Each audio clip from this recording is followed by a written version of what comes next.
Hello everyone, this is Christian with Reina Property Group, and today I will be walking through our acquisition due diligence checklist, which is a tool that we created to help streamline an acquisitions due diligence process.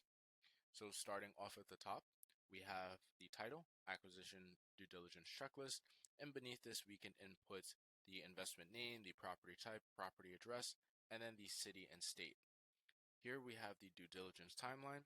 So we can input the start of the due diligence period. We can input how long the due diligence period is. And then finally, we can input, well, as a result of those two inputs, we have the end of the due diligence period. And then what we also added here, just to have a timer, so to speak, is the Excel model will update to show how many days are left in the due diligence process. Next, we move on to our summary of this table below. And what we have here, we have the optionality to input up to 7 different categories in the that will come across in the due diligence process. And so here we have financial and operating.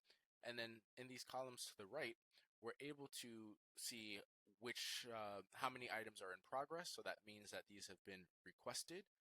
How many of these requests have been completed, meaning have we received whatever item that we requested already completed, and then the total items that are in this that fall within this category. And then based on this, we're able to assign a status. So in the case of financial and operating due diligence items, we have 0 in progress. We have completed or received 11 items, and we had 11 items total, so the status is complete. Juxtaposing this with the property and the physical condition category, we have 1 in progress, we have 1 completed, but there are 10 total items that we need to receive, so this is set to be in progress. We have another status here, is not started, and this is when we have categories. So we have this title, zoning, legal, and insurance category, and we scroll down and we see that we have items here, yet none of them have been received or they're not applicable. And so as a result, we have that the status is not started. But once we change one of these statuses to requested, we see that the title, zoning, legal, and insurance is now in progress. Again, we have not started for environmental. And then finally, there's going to be not applicable. We left these placeholders here in case you want to amend these or you want to add additional categories. Not applicable is shown when there are no items in these categories and none are in progress and none are completed. So that's why it's showing not applicable. But this going down here, this table is our main where we can track effectively each of the items. So on a granular basis. So for example, under the environmental category, we can assign a category there, and then with the item is going to be the lead-based paint disclosure / inspection. The status is not started. We have a drop-down menu here, and so we have not applicable, not started, requested, and then completed. We can also assign a priority. So if you're circulating this internally or externally with the seller, for example, they'll know which to prioritize instead of tackling this arbitrarily. They'll see which ones are really time sensitive in an already time sensitive process. And then finally, we can track the date received.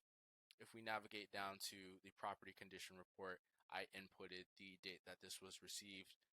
Again, this is just another way to track, to get a sense of where you are in the process and how the process is evolving. And then finally, we have comments.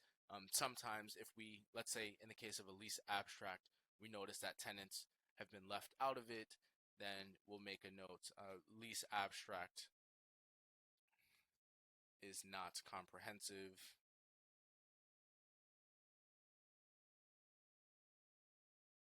Missing tenant, let's say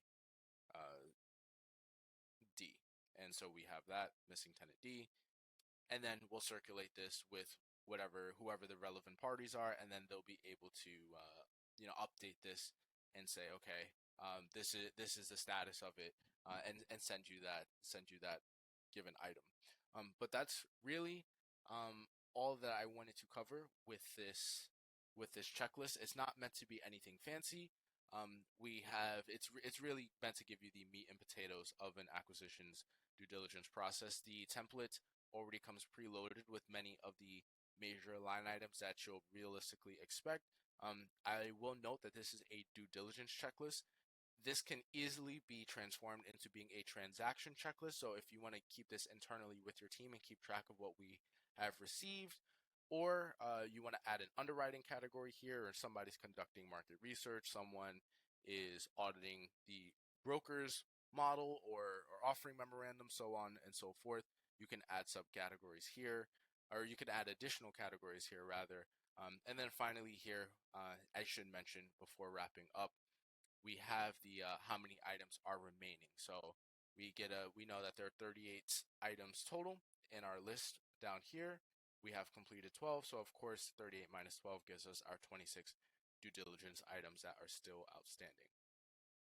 But that is it for today. If you would like to begin a formal engagement with us, Reina Property Group, feel free to reach out to us via our website. I'll also leave my email down below. We are able to assist you end to end through your transaction, providing data room management, financial modeling, capital raise materials. Really, we are a true fractional deal team. Everything from lease abstraction and to making sure that you have an institutional partner at your side to help you have success in your deal.